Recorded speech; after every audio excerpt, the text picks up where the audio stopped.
Hello bayan, magandang umaga po. Ang inyo pong Kuya Ed nagbabalik kasi tinake down tayo kanina. Tinake down tayo sa kabilang account ko. Opo, bayan. At muli po ay bumabati po ang inyong Kuya Ed. Opo, oo. At ito po yung mahirap sa social media. Kapag ikaw ay iinitan ng mga DDS, ng mga mapagkunwari, na nagre-report just to take down you. Pero siyempre, kung marunong din naman ang TikTok, malalaman nila na useless at wala ring kwenta yung reporting ng takedown. Kaya ito po ang Kuya Ed, hindi nyo po mapipigil ang katotohanan, bayan. Dahil bakit? Bakit bayan? Ayan po. Filipino are not stupid. You're just overestimated it. Ganyan po katatag at katalino ng mga Pilipino. Kahit sa pagiging sindikato, magagaling din po. Maraming salamat po bayan sa lahat po ng markadong gardyan. Wag lang po ang mga traidor na gardyan na nagagardyan-gardyanan. Ganon din po ang mga karancho na naging maganda po ang performance ng karancho kaysa po sa mga gardyan-gardyanan. Marami din po salamat. Shout out po muli sa atin pong pangunahing club, the Industrial City of the South Eagle Club, under po ng NMR 2. Magandang tanghali po sa inyo. Shout out. Sa mga kapatid po nating Muslim, assalamualaikum po. Marami pong salamat. Ang katahimikan at ang katotohanan nawa ay sumapuso ng bawat isa sa ngalan po ni Allah. At the last is shout out po sa pamunuan ng ating pong National Anti-Crime and Corruption Group, sa ilalim po ng pamunuan ng ating pong butihin na national founder, Rio Peñaflor, RSP Tamaraw, at ang ating pong National Council, si Attorney Labe at Attorney Martinez bilang Executive Vice President. At ang inyo pong lingkod bilang National President at CEO. Ganun po ang katayuan po ng Kuya Ed. Hindi po basta-basta lang na ganyan lang sa pag-aakala ng mga kulokoy ay madali lang imaniobra. Yung mga dala-dala ay shit. Kung saan ang pera, doon po sumasama. At nananawagan kami the same sa channel ko kanina na warning sa Mandaluyong Unified Guardian sa kanila pong pagtanggap sa isa pong traidor at may kadahilanan kung bakit si Kuya Digong bilang Agila ay nasa Hague. At ito nga po ang napakalaking problema bayan. Pumasok pa si Torre sa Agila, kamalas-malas naman. Nalaman po namin na ang Agilang pinasukan ng gago na ito, itong Judas po na ito ay isa pong kolorum, not registered, at nasa ilalim po ng pamunuan ng mga rebellious leader ng Eagle na ang akala nila ay pwede yung mga ganun unprofessional act and procedure. Magandang tanghali din po sa lahat po ng BOD, ng National Anti-Crime at Corruption Group. Just to inform yung ating pong private group, my decision is to delete all member again prior, then I have to reinstate it after ng clearing. Kailangan pong linisin dahil marami pong nakakapasok na hindi naman po pinapahintulutan po ng inyong lingkod bilang admin. Bigla na lang, tsuring, miyembro na. No, mahirap kasi po ang NACG po ay National Anti-Crime and Corruption Group. So ibig sabihin, there is something to define and to understand in terms of membership. No, ipapaano ko po 'yan, no, pari-reset ko, no?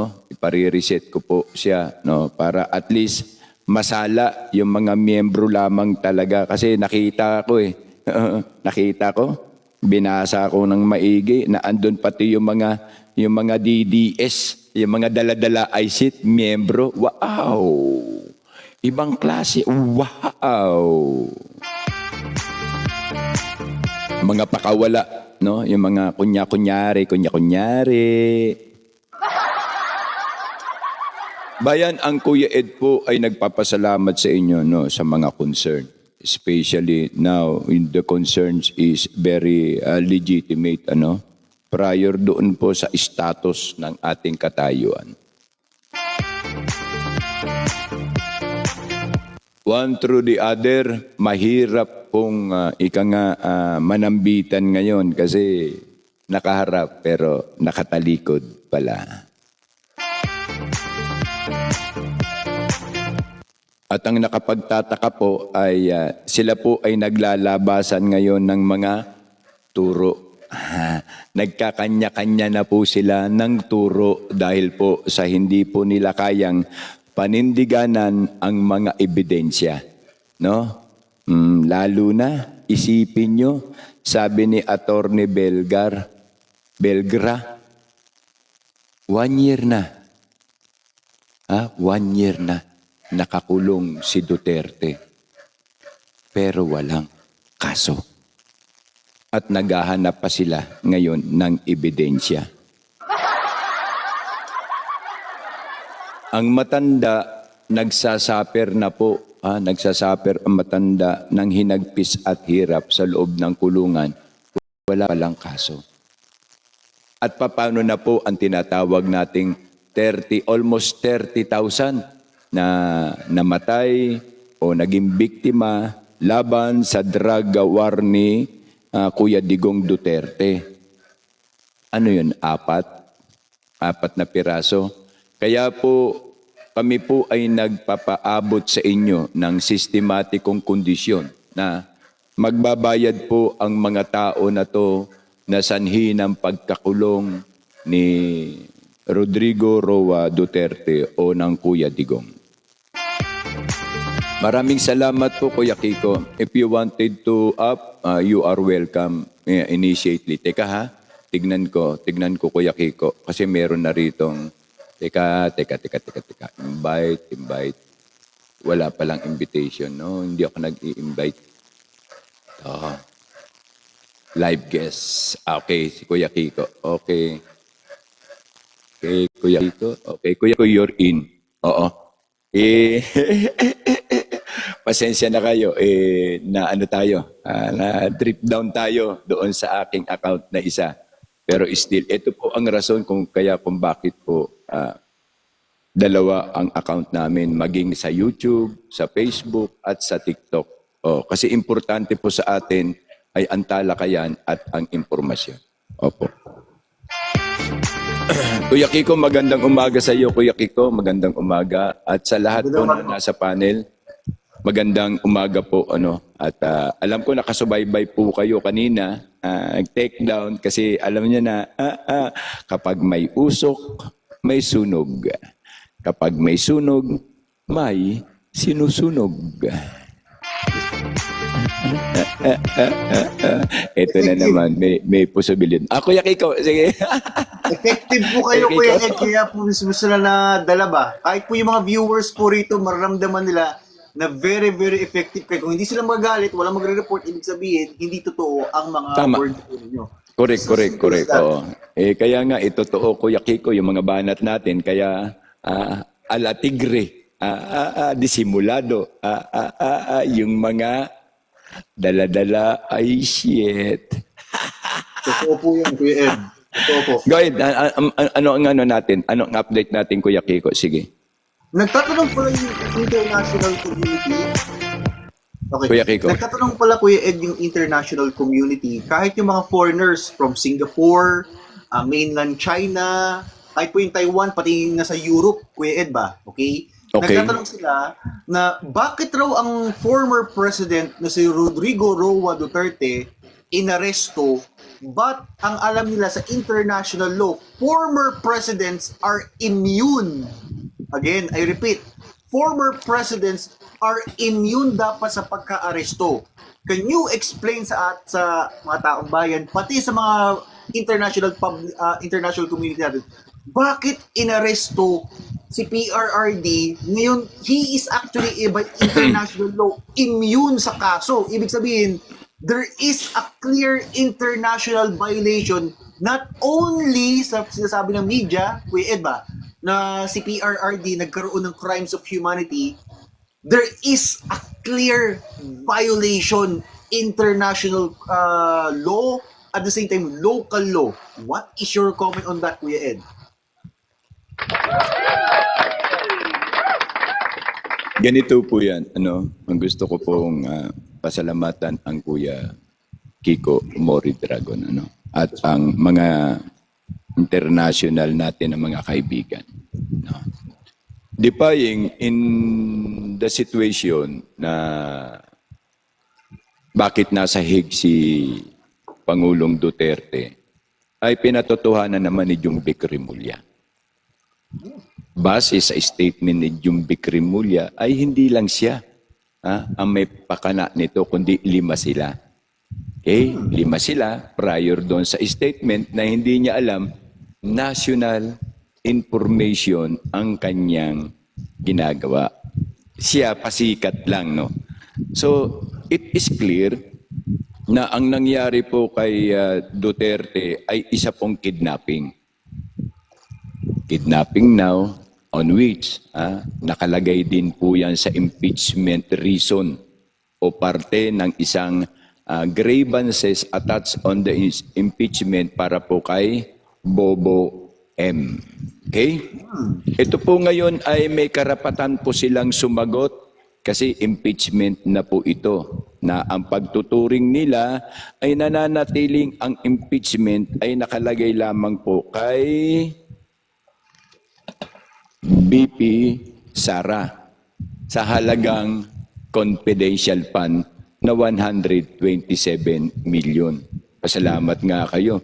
Ngayon sa budget ng 2026, walang budget ang butihing Vice President. Wala siyang budget. Saan ka nakakita ng isang liderato in comparison? Kung sa panahon nga ito ni Rodrigo Roa Duterte, unang-una, dapat bang i-impeach si Leni Robredo? Anong sabi ni Duterte?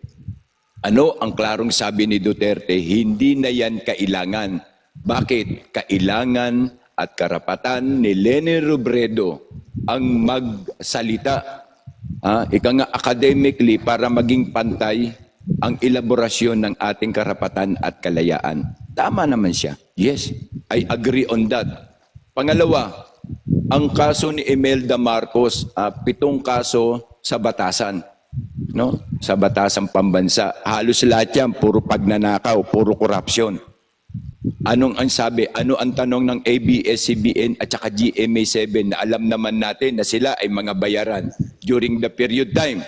They are all alliance of the communists. Ano sagot ni Duterte again? Bakit nyo pa ikukulong? May batas tayo tungkol sa mga nakukulong.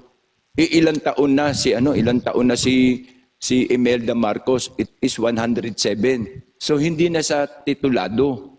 70 lang hindi na titulado. And that is the reason why hindi rin siya nag-agree.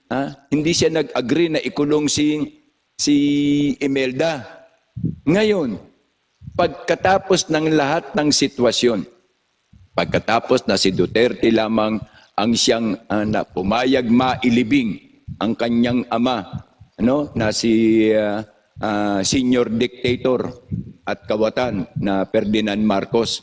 Kasi noong mga nakaraang Pangulo, magmula kay Cory, hindi po pinapayagan at ayaw nilang mailibing sa libingan ng mga bayani si Marcos. Ang gusto nila, mailibing si Marcos sa libingan ng mga magnanakaw. Yan ang sigaw at klarong stated statement ng mga CPP, NDF, NPA o yung tagalagang kalaban ng mga Marcos. And then now, why? Simple lang eh. What happened to the president who decided to defend you? And now you are now traitoring.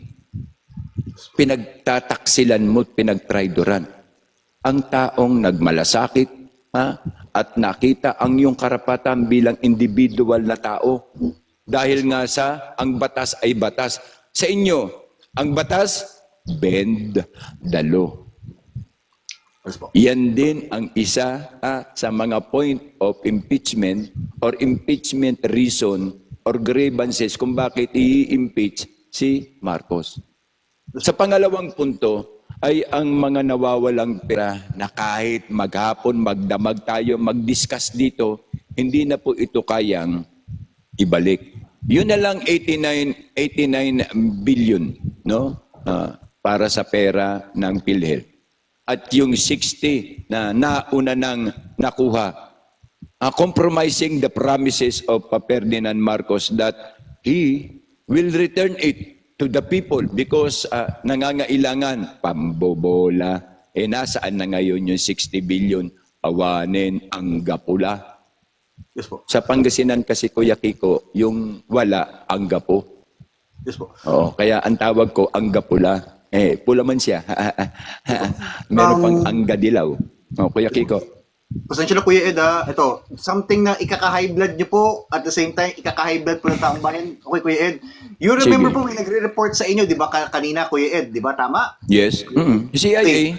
Yes po. Pwede niyo po palakihin po to, Kuya Ed? Sige. Yes po, palakihin niyo lang po. Sandali lang po to and save ito. Kung nakikita niyo po, mayroon pong kasama si Leni Robredo na mga puti. Nakikita niyo po, puti Okay. na Amerikano. Ito rin po mismo, makikita niyo po ang flag nila, okay? Nag-i-impeach kay VP Sara at the same time sa mga PMAers. Oy. Ito po yung nagpa-funds. Ito yung ngayon nagpa-funds. Tingnan niyo po guys ang nagpe-finance. Okay, nakikita niyo Kuya Ed?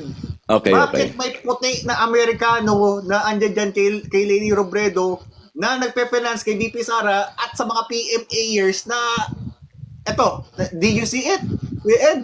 Yes. Ano ang reaction niyo po? Ito yung mga financiers po nang nagre-report sa inyo. May flag po sa kanila. What is your reaction dyan, Kuya Ed? Why are yung mga puti andyan dyan, pinifinance mismo ang pagka-impeach kay VP Sara pag ang nagpifinance sa mga pinklawan at the same time sa mga trolls? So, puti. Why are there white people na nandiyan dyan, nag-uusap na mag-finance? What's your reaction to that, Kuya Ed? ang sagot ko diyan, Kuya Kiko, is alam ka na nakin. Apparently, isang buwan na po yan sa whiteboard. Magdadalawang buwan na. 2 buwan na po yan sa whiteboard.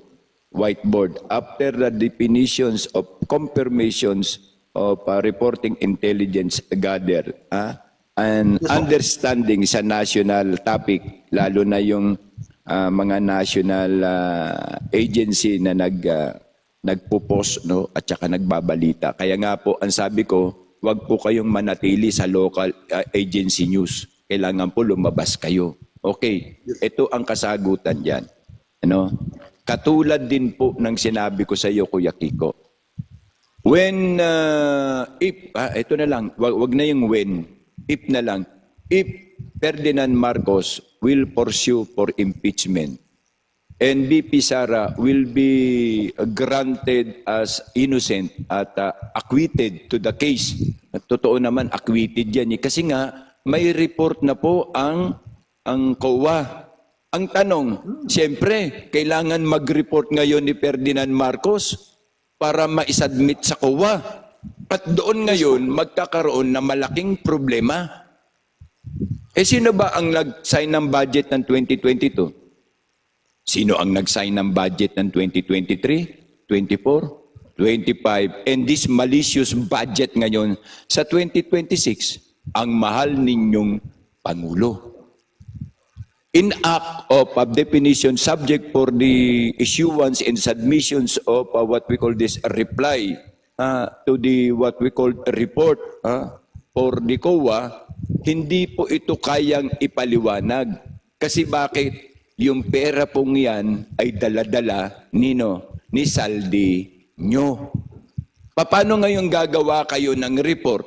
Hindi nyo naman alam kung saan napunta. Katulad ng statistically observation and narrative nung mga engineer. Hindi ka naman engineer, fake nga yung lahat ng graduation documentation mo, Mr. Bobo M.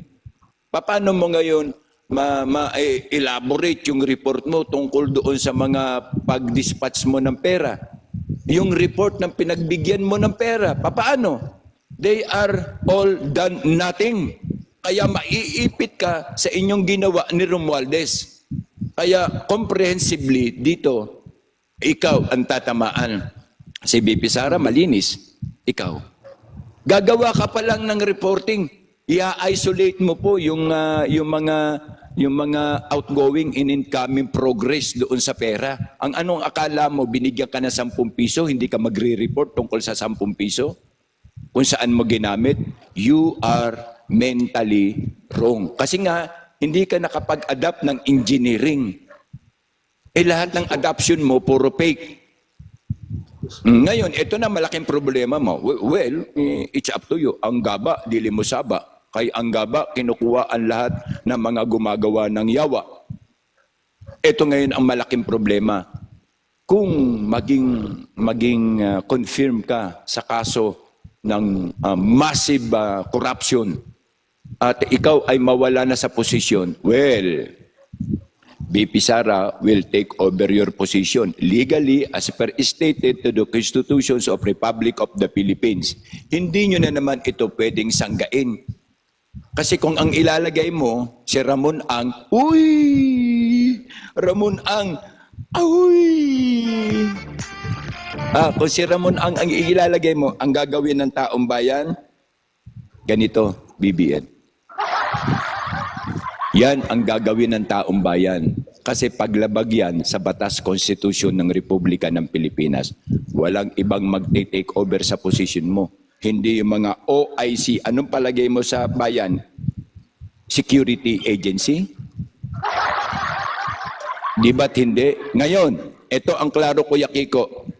Yung mga dear friend of Kuya Kiko and I, those international community, this is now the reason why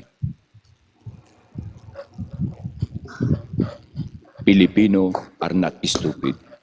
You're just overestimated it. Yun ang malaking problema ng pamahalaang ito. At kung dumating ang punto na ang aming panalangin ay mangyari at si BP Sara ang umupo, mas lilingunin ni BP Sara ang BRICS kaysa ang United States of Goddamn America. They are all stupid and fooling us. And the reason why that Filipino is always be what we call underestimating. Dahil bakit? Ang tawag nyo sa amin ay Indio at walang nalalaman. Ganun ba? Ano yung nasa-nasa? Ilan? 56 Filipino inventor ang nasa-nasa.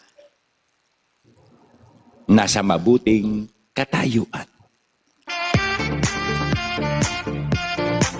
Doon ang pangamba nila, Kuya Kiko, kung si BP Sara, mawawalaan sila ng forced immigration. Bakit? Mawawala na ang visiting forces agreement. Yes po. Maibabalik na yung kanilang mga supot na storm. Yung kanilang Yes po. pinaglumaang mga missile. Gaya nga ng report ng Ukraine. Anong nangyari sa missile nung pinalipad? Mismo doon sa pad, doon sumabog instead na lumipad. Ayay! Yes po. Hello friend, that is true and that is what we call the reality.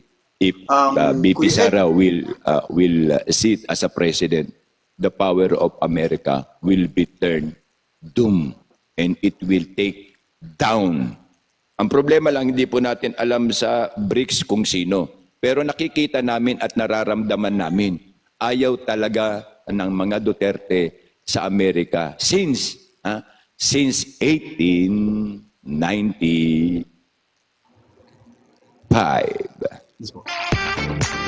Kuya Ed, could I ask a question, Kuya Ed? Okay. Ito, Okay.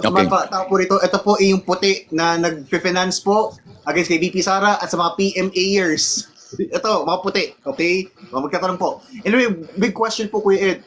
Do you believe sa sinasabi ng mga foreign community that World War III will be decided?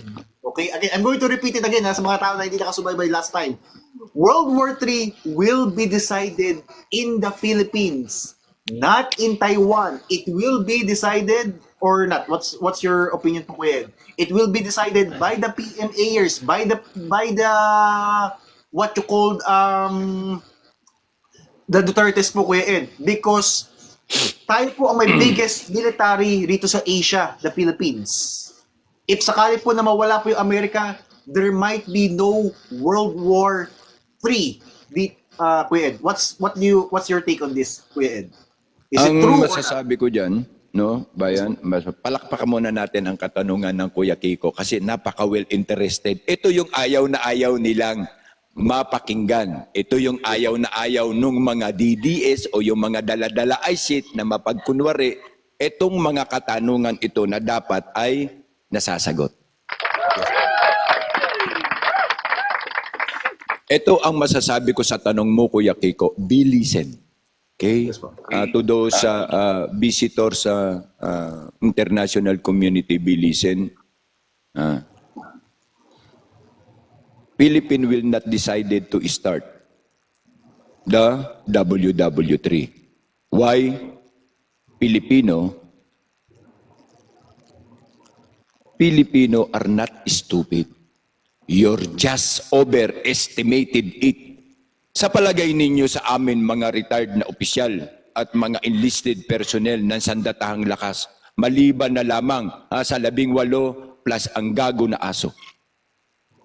Mag-a-agree kami at maniniwala kami for only 20 days at 30 days we can handle to fight? No. Why? Kulang tayo sa sandatahan. Kulang tayo sa military personnel. Kulang din tayo kung saan ang ating weaponry ay nung Second World War pa. Yung ating mga LBT, yung ating mga tangke, yung ating mga 6x. Second World War pa. Ang iba galing sa Korea, ang iba naman basura galing sa Vietnam. Ngayon, lalakasan mo ang loob mo, Mr. Brownie, na kailangan matuto ang Pilipino ng lumabang mag-isa. Pagkatapos, sa bibig mo rin manggagaling, 20 to 30 days until reinforcement or allied will come. Saan ngayon yung laban mong nag-iisa? Alam mo, Mr. Brownie, ang ginagawa mong statement ay ikaw din mismo ang tinatamaan nito. Habang ikaw ay nagsasalita, sa'yo din mismo lumalatay. Maraming dapat i-question para sa'yo. Ang dapat sa'yo ay ipatawag sa Supreme Court kasi bakit? Wala ka pang report kung saan napunta ang 15 billion. Pero ang condominium, nakatayo na. Wow! Ngayon, eto ngayon ang malupit. Ang Pilipino ba, Mr. Brownie, ay mag-i-start ng Second World War? O magti-trigger ng button to start Third World War? Ang sagot namin sa iyo ay hindi. Dahil mas mabuti pang i-develop natin ang ating natural resources dahil meron tayong oil, sa Ilocos meron, dito sa area sa area ng mga Muslim meron, dito sa Malampaya meron, saka na muna yung West Philippine Sea. Kasi naandyan yung magiging trigger to start the Third World War. So kung ito ngayon ay pakikinggan mo Mr. Administration at Mr. Kamusta kayo mga Pilipinas o Mr. Pilipinas, ay makikita mo na mas effective at mas mabuti pang asikasuhin natin ang ating likas na yaman na gaya po ng ginawa ni President Ibrahim Diore. Ngayon, i-pair mo yung 100 ng Burkina Faso, barya lang ang 100 natin. Marami pong salamat. Thank you po. Thank you. Marami pong salamat. And then, ang masasabi ko pa sa isip ninyo na AFP are ready? Yes, AFP are ready to change the leadership of our country.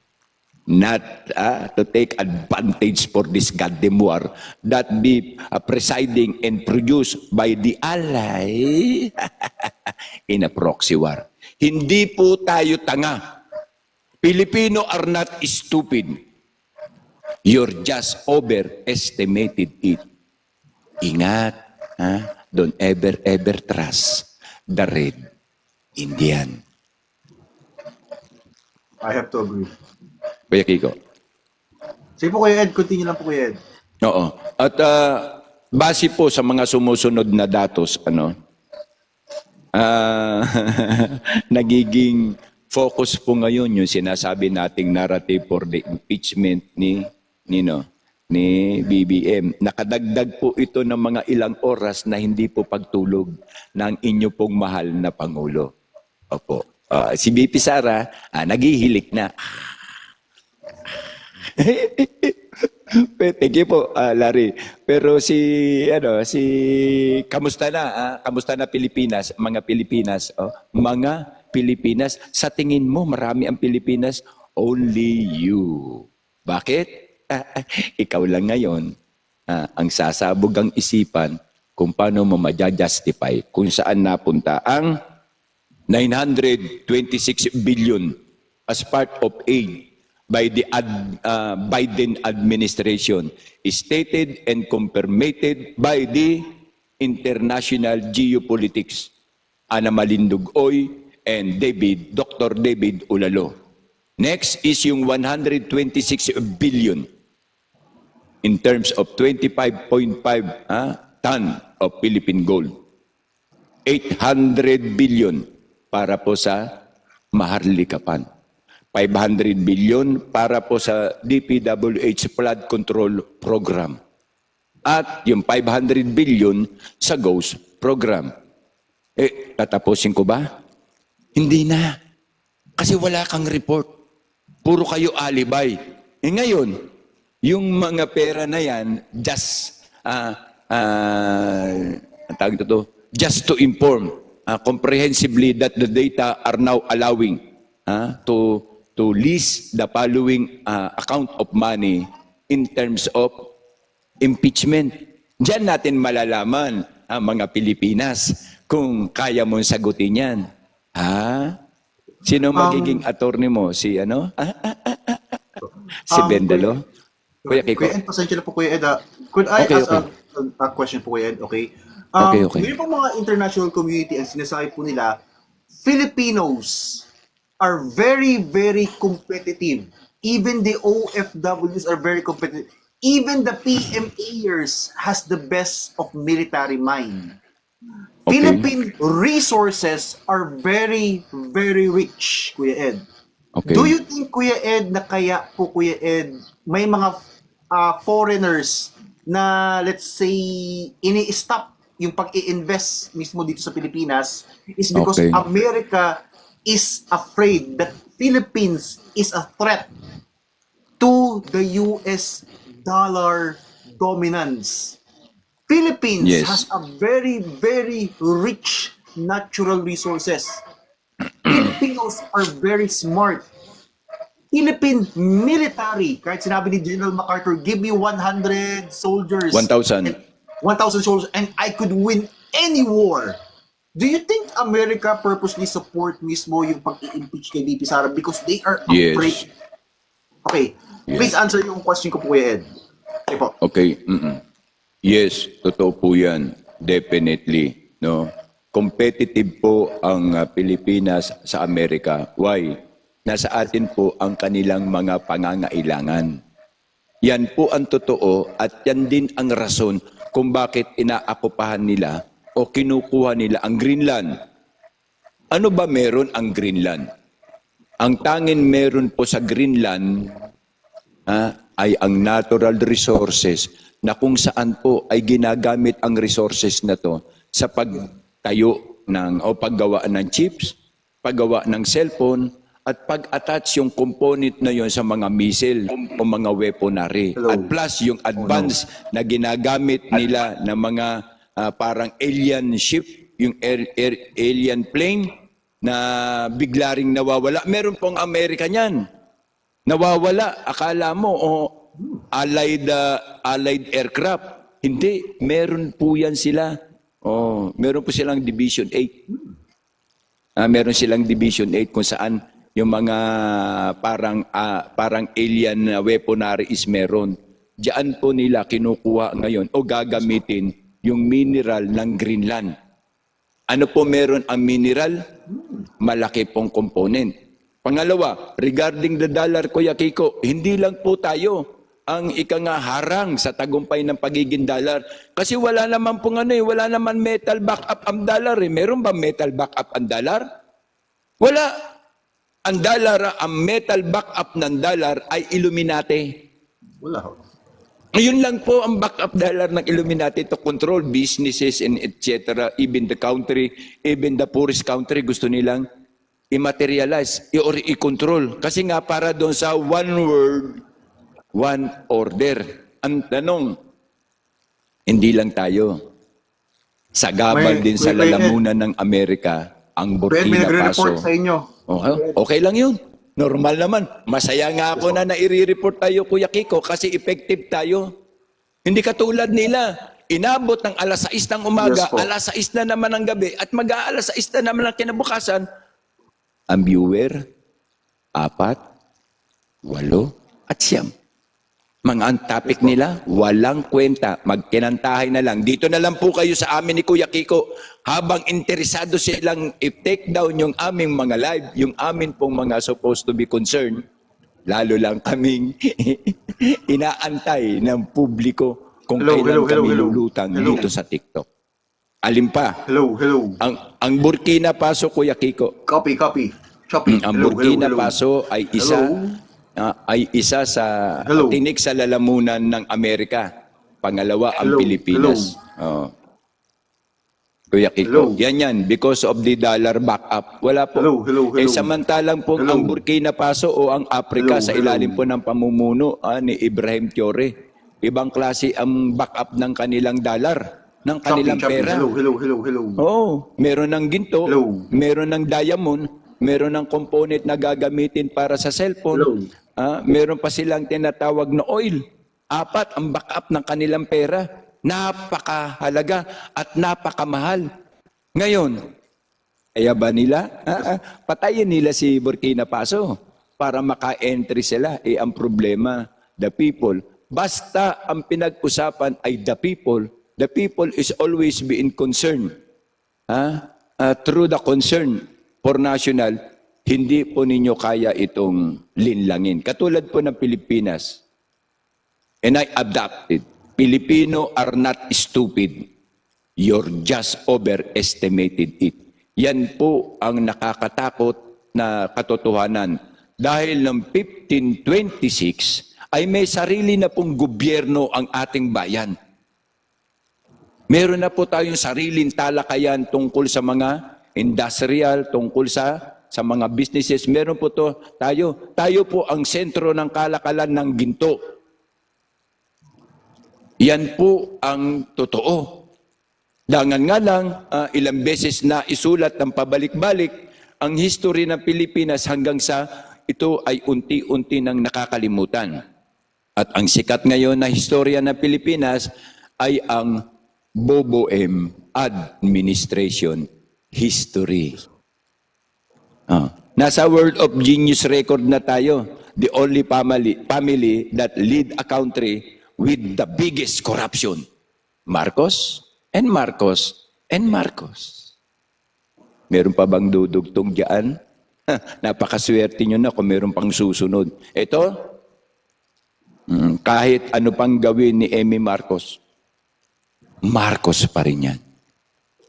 Yan po ang katotohanan. Hindi nyo na po kayang i-blame ang taong bayan. Ayaw ninyong maniwala na hindi nyo na po kayang i-blame. Antayin po natin yung investigasyon kung paano pong isiwalat ng mga tunay na mandirigma ng Pilipino ang impeachment ni BBM. Ang tanong, nasaan yung pera?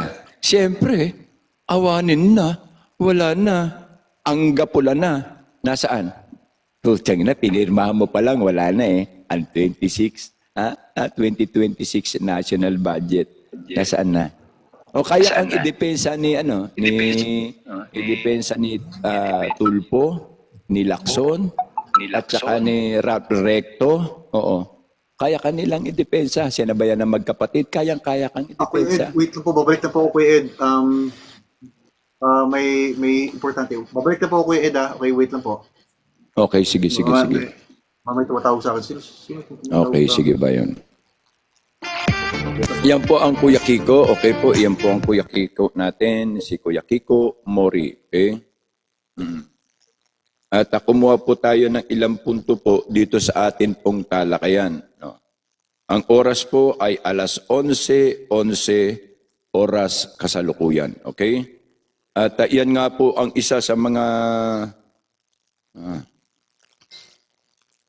okay, tingnan nyo ba yan?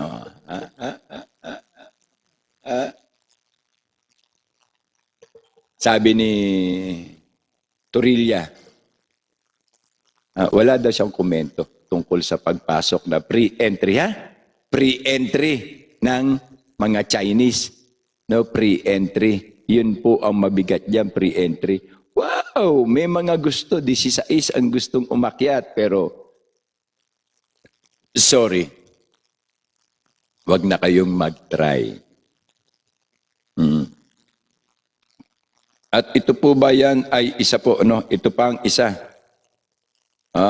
Ping Lacson Imbierna, hindi na karibels, nakaribil sa mga baser.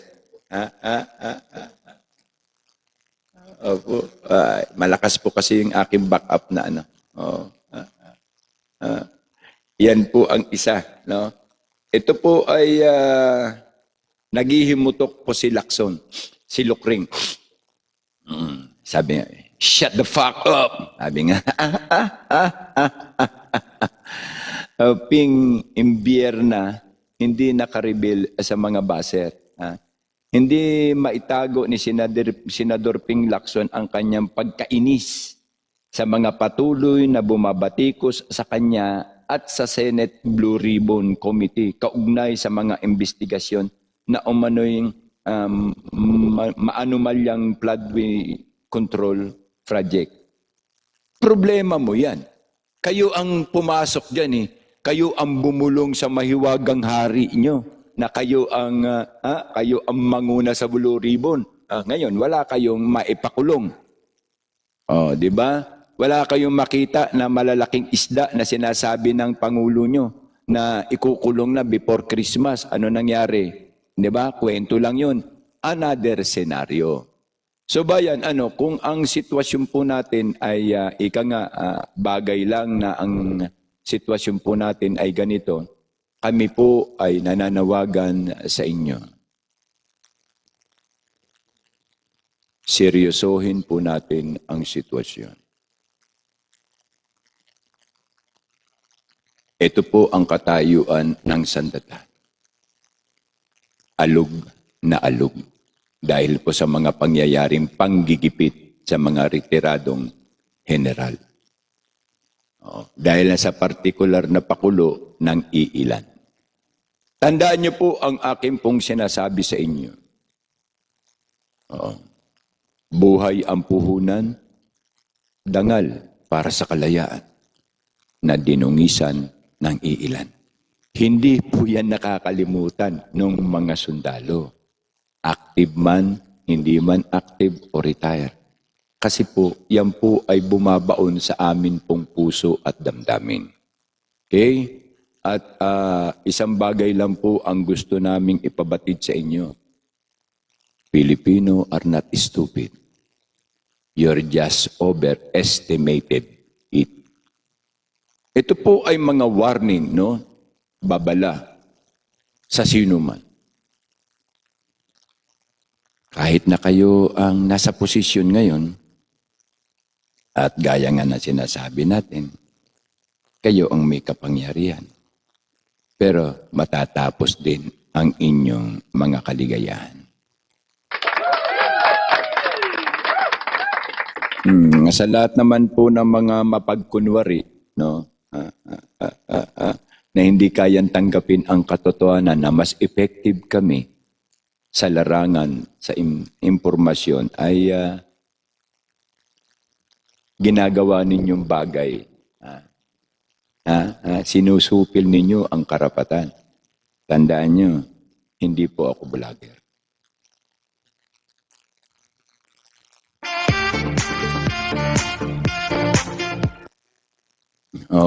At sa inyong mga nanunubok, well, darating ang time. Hindi lang magkakasubukan. Take it down. Marami pong salamat. Thank you, Kuya Kiko. Defying for this. Ang amin lang pong kahilingan,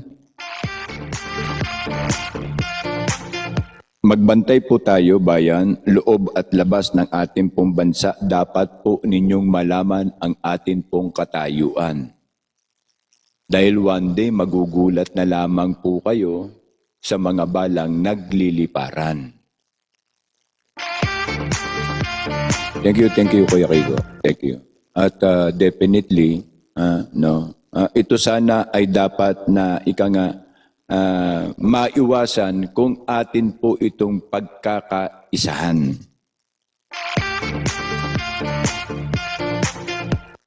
Meron pong mas maganda pang gawin dyan. Ang pagresolba at pagdevelop ng likas na yaman ng ating bansa. Yun po ang aming nakikitang magandang solusyon sa sitwasyon ngayon. At ganun pa man po, ang Kuya Ed po ay nagpapasalamat. Pakatandaan lamang po natin ang binitawang salita ni Thomas Jefferson. Even the kingdoms will fall when corruption invade his mind and soul. Again po, even the kingdoms will fall when corruptions invade his mind and soul. Yan po ang matibay at likhang salita ni Thomas Jefferson. Malamang po, dito po ako magla-live kasi may notice po yung aking Kuya Ed TV dahil po sa report ng mga inutil at binutil. Nakakatawa po, ayaw po nila lumaban ng patas. Ang gagawin po nila, i-report ka para ikaw ay ma-take down. Kaya maraming salamat po yung lahat po na nasa kategorya at nasa studio. Talagang akin pong inop yung ating comment section dahil po sa mga walang kakwenta-kwentang comment ng mga DDS. Na ang ibig pong sabihin ay dala-dala ay shit. Alam ka na natin, kahit anong gawin ninyo, alam na kayo.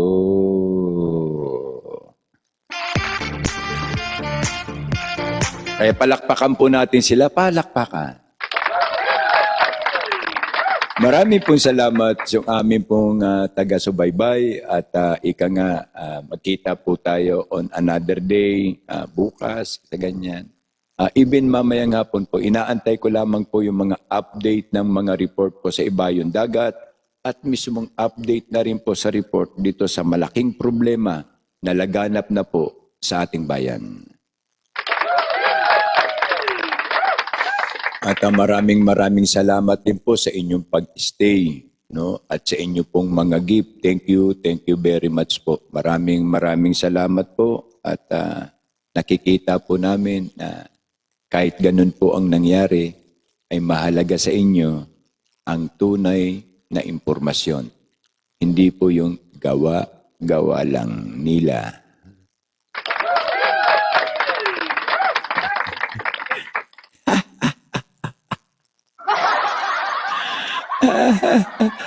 Asar, talo.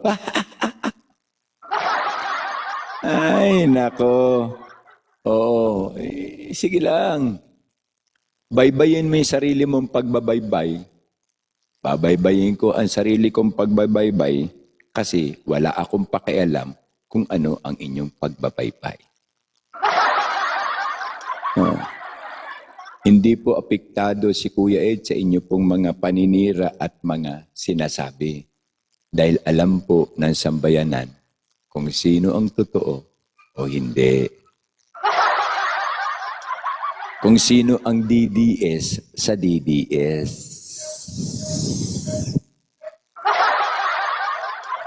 Baka mamaya DDS kayo. Bigla kayong manuklaw. At maraming salamat po. Talaga naman. At ang katuparan po muli ay ipinagpapasalamat namin. Baka po pwede ay maidalangin at maipagpasalamat natin ang araw na to sa Ama ng Yahuwah. Okay po, maraming salamat po, Ama. Ikaw po ang gumabay. Ikaw po ang gumawa at lumikha ng kaparaan upang makita nila at marinig nila. Marami pong salamat sa pagdepensa sa aming bansa, maging ang pangangalaga sa sambayanan na inyo pong bayan, Ama. Kaya po kami nagpapasalamat sa ngalan. Luwalhatiin ka, Ma, o Amang Yahuwah, nananalig kami na magtatagumpay po ang aming laban kontra sa kasamaan at kadiliman. Naniniwala kami, O Ama, hindi mo kami pababayaan. We pray this sa ngalan po ng aming Panginoon na tagapagligtas na si Yahushua para po sa iyo. Kadakilaan at kapangyarihan at kaluwalhatian. O Ama naming Yahuwah. Maraming pong salamat. Amen. Yan po ang tunay, no? Excuse me po. Ipagpasalamat po natin sa Amang Yahuwah. Opo. Kasi po, ang Kuya Ed TV po o ang Kuya Ed TV2 ay sumasampalataya at naniniwala na ang tunay nating Ama ay walang iba kundi si Amang Yahuwah. Kaya po, maraming salamat po. Pagpalain po ang Pilipinas sa ating laban. Pakatandaan nyo lang, kali-kalembang, nanginginig, baka po biglang bumagsak ang liderato na inuunahan ng mga aso.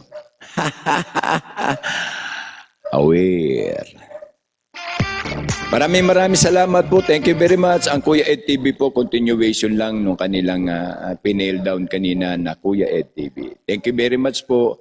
Marami pong salamat sa inyong gift. Kita-kita po ulit tayo bukas. Remember, Filipino are not stupid. You're just overestimated it. Mabuhay po kayo. Mga kababayan ko, sabi pa nga ni Bobo M, mga Pilipinas.